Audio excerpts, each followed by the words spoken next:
Tinotenda Mwari zvikuru mangwanana. And I want to share a scripture with you guys. I want to share a scripture with you. Mark chapter 4. Mark chapter 4. Pastor Shepherd Abrams, Magadiko Munwamwari, God bless you. Kuriseko Cape Town, Juliet Tarisai, David Nyamunda, Thomas Tauneji, Talent Phineas Mrewa, Deliwe Sibanda, God bless you. So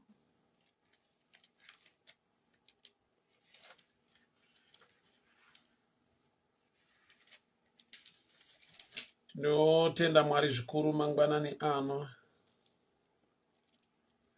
Stembile Zome, tinotenda Mwari, God bless you. Joshua Murevereri, Kwakadiko Bedbridge, God bless you.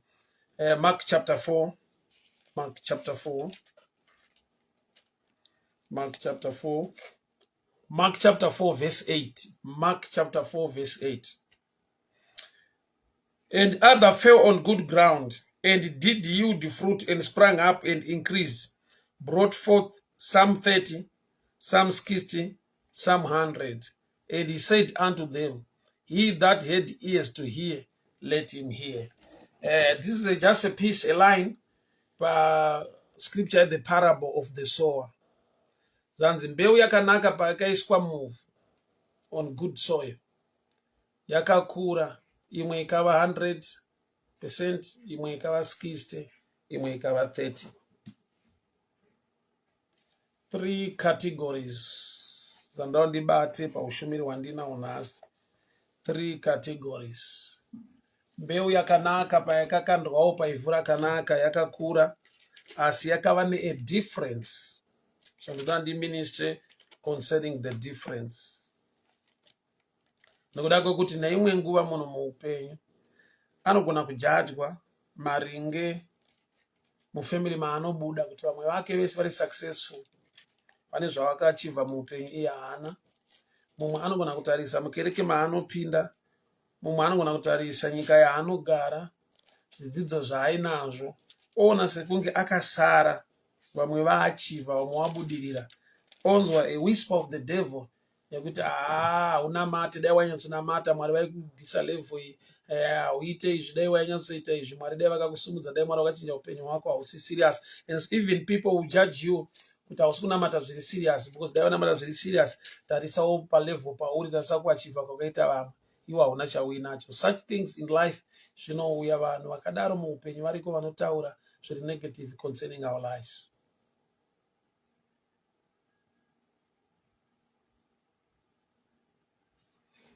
So mbeu yakanaka paivhu rakanaka, imwe yakaita 100%, imwe ndokubva yaita 30, imwe ndokubva yaita 60. 3 macategory. Ndaitaura pane imwe nzvimbo kuti muupenyu dzimwe nguva zvinhu zvinodai kuti maybe you are the first born, iwe une a burden pamusoro pako, kwete mhuri yako bedzi, zvichida wakasirwa vana vaning'ina vawakaendesa kuchikoro, zvekuronga life yako ukatangira paplatform yekuti uri kudhila nevaning'ina. Muning'ina iyeyo akabva kuchikoro, zvinhu zvake zvikaita zvakanaka, anogona sekunge ari kutangira paplatform iri beta, nekuti achatanga neupenyu hwake. Iwe pachako wakatangawo neupenyu hwake iye muning'ina. So people sometimes will judge kuti uyu vapfana vake vane musoro, vona vane dzimba, vona vakaita zvakati, iye haana chainacho. Sorry, network yange yatiza. So people will judge you dzimwe nguva, but ndoda kuti understand kumwe kuita kwaMwari muupenyu. Mbeu yakanaka paivhu rakanaka, yese haisi kutipa 100-fold. Gori ripo pa good soil ne good seed, riri in 3 categories. Zvoreva kuti iri mu 100% inogona kutaura zvisirizvo kuti vari pa 30 nepa 60 havasi quality seed. Yeti mukushi wembeu aikusha mbeu from one bag. Mukushi wembeu aikusha mbeu one type. Ikaenda pa same ground, rekonzi good ground, but the yield was different. Imwe 100, imwe 60, imwe 30. Kureva kuti pane kumwe kunaka kuriko kungatodiwa nemuridzi wemunda, kunowanikwa kuri mu 30%. Pane kunaka kuriko kwadiscribe nemuridzi wemunda, kunowanikwa kuri pa 60%. Pane kumwe kunaka kunowanikwa kuri pa 100%. Good seed, good soil. 3 categories. Good seed, good soil, but 3 categories dzemayields. Zvoreva kuti shoko raMwari ndiyo mbeu, we are the ground. Zvoreva kuti isuwo muupenyu mukurarama, you can be good. Uchiita zvakanaka uri munhu akanaka, andonamata Mwari, Mwari vachikuda vachikunzwa. But your dimension of operation inenge iri pa 30. And mu30 momo uri so good, usaite pressure, usanetseka. Nekuda kwekuti tine vanhu, let's say ministry wise, as a pastor or as an apostle or as bishop, or as a founder of a ministry. Uchaona kuti amufanane. You can preach a good message. You can be a good preacher. Yet usiri attract a lot of people to your church. Apply manotsesa angataurwe for church growth. And people end up judging you. Kuti dai une much grace. Dai uchigona kuparidza. Dai uchigona zvakati. Dai une such a number of people, such a congregation. Onana nenge vane a congregation. Do you know ere hama dzangu kuti kune vanhu vakapiwa nyasha dzekuoparita mudimension isina vamwe. Nyangwe vanhu ivavo vakafanana nevanhu ava. Good seed, good soil, some at 100, some at 60. Good seed, good soil, some at 100, some 130, some 60. Nyasha dzawakapiwa naMwari, dzauri kuoparita madziri. Ungatodaro uchitoita zvinotofadza Mwari zvavanotoda, uchitoita the right thing, but usinga command a big crowd semumwe munhu. And people just say to you, ndakamuzwa Mwari achiti ava vapfana. Because kana Mwari anyatsokusumudza chaiko, a lot of people gather at you and so. Thank God for the crowds, but we are destined for the crown. Usakangana. Thank God for the crowd, kana une vanhu vakawanda, but our real destination is corona, the crown. So there are times yekuti people will judge because of the crowd. Ufungira kuti hausisina crown in your ministry. Nokuti une pressure yekunzitariswa nevanhu vari kukona uri pa 30. Vamwe vachioparita vari pa 100. Nyasha dzatinopiwa dzatinotenderwa naMwari kuoparita madziri. Ungangodaro uchitoita the greater the better. But when people look at you, they will judge you vachiti aiyo uri pa 60, dai wawanirwa nyasha watosvika pa 100. Yet wakaoparita uri good seed pa good soil, but you diako determined by the owner of the ground or of the field, it's 30. I'll give you an example. Jesu une paanosvika achitaura kuti kune vese vakaberekwa nemukadzi, there is no one greater than John. John the Baptist as a prophet is greater among all the prophets. Greatness yake inobva papi? Nekuti the life of John the ministry yake, haana miracles akarekodwa ari kuitwa naJohn. Actually, even his death, he was beheaded, wakadamburwa musoro. Elijah, Elisha, Isaiah, Nehemiah, Jeremiah, these are the other prophets. But Jesus woti, no one greater than John. So ipapa asitaura pamusoro pema miracles.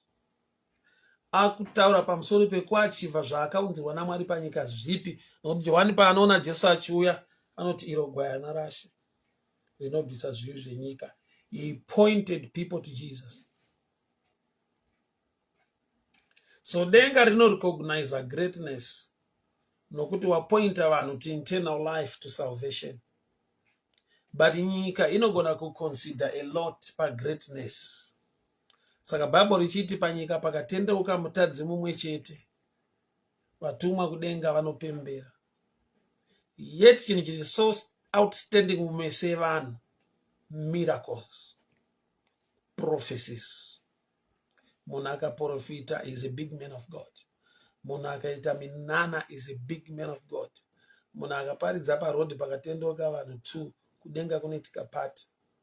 Kopata haisi kuitwa, mhembera haisi kuitwa here, pasumuka chirema mhembera haisi kuitwa here, paprofitwa munhu. Zvinovhaliwa nedenga dzimwe nguva, tinozviisa mu 30% category. Zvatinovhaluwa sevanhu tozviita mu 60 kana mu 100. So kana vanhu vachikutarisa vanoti uyu dai asimudzwa naMwari aita saningi. Yet mu dimension yako ye 30 or 60% you are doing the best. So usatsombereka moyo, usanetseka kuti dai ndaoperata saningi, dai ndaita saningi. Ninge ane great crowd, ane mazimotikari, ane zimba rakakura, ane zvakati, ane zvaakaachiva zviri tangible zvinobata. We thank God for all those things. But are you operating mu dimension yako here? We can get inspired by some people, but we are not like them.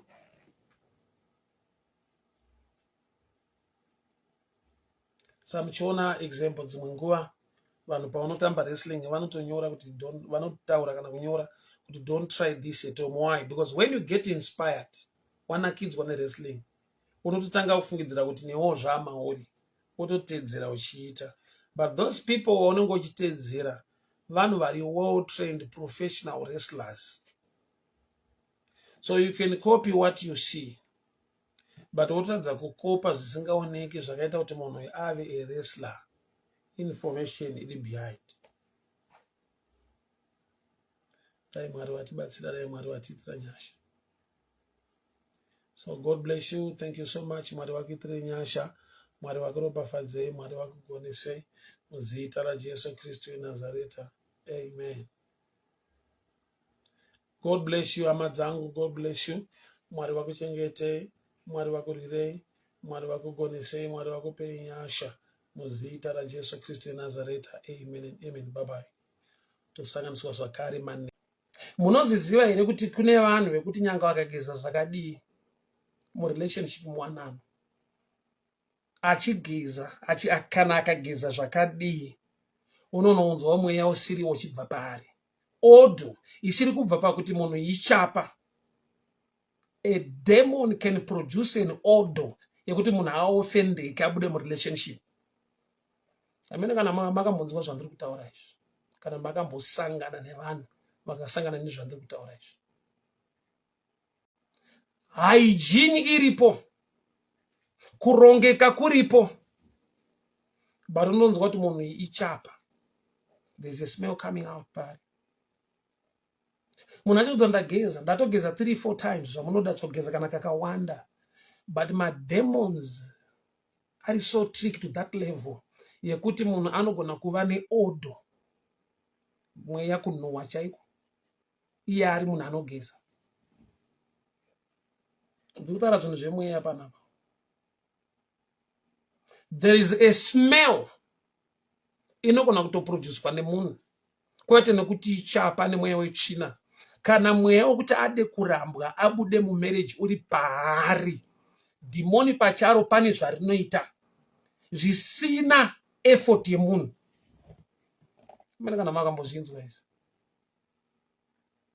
That's why ndati ngatigare sema-couples, so that pandinopedza this session we pray together. I'll call Mama, so I hold hands with her and pray with her, and you also kwamuri ikoko you pray together. 2026 rwira imba yako. Secret to remember fasting, in feasting, eating the word. Why not fasting? Munhu wenyama ndio wenyima sadza, but wemweya anodya shoko. Saka pamwe pacho uri kutsanya kwese. That's why usingawane maresults ake fasting. Nokuti secret ye fasting, in feasting. Uchimira zvenyama uchidya zvemwe, the spirit man anokura neword. Manje wewe the spirit man haadye, the physical man haasi kudya futi. Saka i0-0. Uri pa strike, hausi pa fasting. Nokuti fasting secret yayo i feasting. Why nokuti Satan akauya haapinze madays awaroya. Igame ye knowledge. Unomukunda nekuziva shoko zvakanyorwa zvichinzi. Kune level yeattack yekuti mweya yetsvina haikudzivise kuti uwane basa, haikudzivise kuti upinde mune imwe relationship. Relationship imomo munovharwa door rewanano. You'll be dating and dating and dating. And the guy hapana paanombofa akataura issue nechekuita nemarriage. Inenge iri relationship nekufara nekudine joy. But door rinonzi marriage rakabvutwa nemweya yetsvina. Haambofa akataura chinhu ichocho. Haushaye munhu anokuda, haushaye munhu anofambidzana newe, but wafambidzana nevazhinji vakuda, uchinyatsoona kuti tiri kunyatsodanana, but the door hakuna paanogona kushama muromo wekuti it's high time.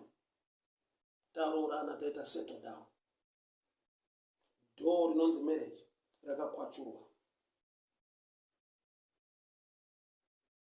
Mweya yetsvina inokurega uchienda pabasa, zvichida riri basa rine mari kwazvo, but mari iyoyo ichiitambira. Door rekuconstructa zvinhu zvinobatika muupenyu, rekuita zvinhu zvakakura muupenyu, ndo rakabviswa. Vanhu vachiti vakakutarisa vanoona kuti upenyu hwake hwanyatsokomplitwa, asvika patinoyemura nepatinoda, but maresults yepasvikwa haapo. People of God, hear me very well. Patime yauri kubreakwa moyo wako naturally, wagona here kuita perceive spiritually to see what God is about to do in your life. So the devil will attack you through your mind and what you see. But paakuda kuti uite engage in prayer so that you will see things from the spiritual perspective. So there are people vekuti zvinhu zvakaitika kwavari vari supposed to break down or to quit. They kept on. Nekuda kwekuti vaiona something spiritually, vaiona in the spiritual realm to an extent yekuti unonzwa munhu achitoti but pachini chakumanaka, you are celebrating me today, I nearly quit. Pachini chakomana ichi ndaachibva hangu nhasi, but padiki ndatosiyana nazvo. Why? Nekuda kwekuti wakaipa strike anostrika powerfully, mightily, when he knows that this is the last kick. If I miss this guy, akupinda opportunity yake. Saka ipapo pa last kick, pa last blow, when the Spirit of God mwari vakataura newe zvakanaka, unoita a turnaround, unosimba mutime yekuti vanhu vanofunza kuti waifanirwa kuwira pasi nekubreaka. I've faced issues, hama dzangu, my heart-breaking issues. I've faced challenges dzekuti naturally usati waita prayer waingenja kuti mwari apa ndoita sei, totally equit, kuregedza, kusiyana nazvo, because uchizoona in the natural dimension there is no need to move on again. The devil anokanda joka kana akuziva kuti ndikamukandira this joka akaramba akamira akangoresista aenda. So he knows that this kind of joke anonyatso prepare to an extent yekuti unozozviona wabuda kana kuti unozozviona washingirira kuti this was my time, ndo yanga iri opportunity yangu. But the devil per time and chance does not resign or quit. But this is your time and this is your chance. I don't know whom I'm talking to. Zviri kuitika muupenyu hwako ukazvitarisa iwewe, kune vaifanirwa, kune vaideserve, kune vaitofunza kuti vari nani, vari better than you. But there is a cross effect upon your life yakaita kuti zvimwe zvinhu zviitike mauri. So today, on day number 3 of prayer and fasting, we need to pray a prayer of thanksgiving, yekuonga, yekutenda kuti makazviita yenyu Mwari, nokuti handaikodzera, makazviita yenyu Mwari, nokuti nekungwara handina, makazviita yenyu Mwari, nokuti vanomira neni hapana, makazviita yenyu Mwari, nokuti nehama dzanga dzandirasa. But the cross effect yakaunza zvisingafanirwa kuuya patiri zvikagarawo pamusoro poupenyu. Reflect your life. Kurarama kwauri kuita kusvika mugore ra2026 zvauraya vamwe makore ese aya uchirarama, zvichida zvimwe zvirwere zvakapfuura nepauri, especially most of us who pass through my times COVID,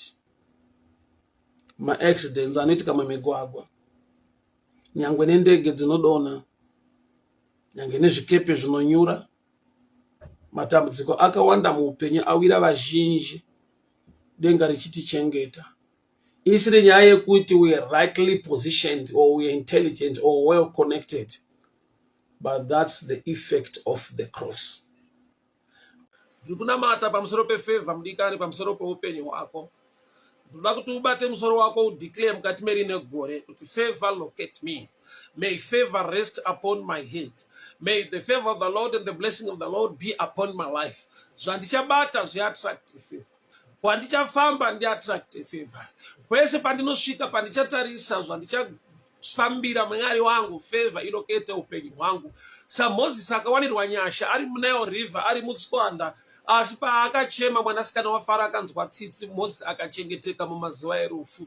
Chese chinoda kuuraya basa rangu, ndinotaura the spirit of life, the gift of life. Favor to rest upon my life, favor to rest upon my children, favor to rest upon my work wherever I go. Pandinofamba, pandinomira Mwari, kuronga kwose kwakaipa ngakushayiwe simba. Ndinodeclare nyasha, ndinotaura favor in the mighty name of Jesus. Ndikutaura favor muupenyu wako mudikani, ndikutaura favor muupenyu wako mudikani. Mukati merino gore mumavambo aro, SaMozisi wakaberekwa mumazuva ari kuurayiwa vamwe, mumazuva atararama akaipa kudai, but favor ngailokete upenyu hwako, ngaigare pamusoro peupenyu hwako.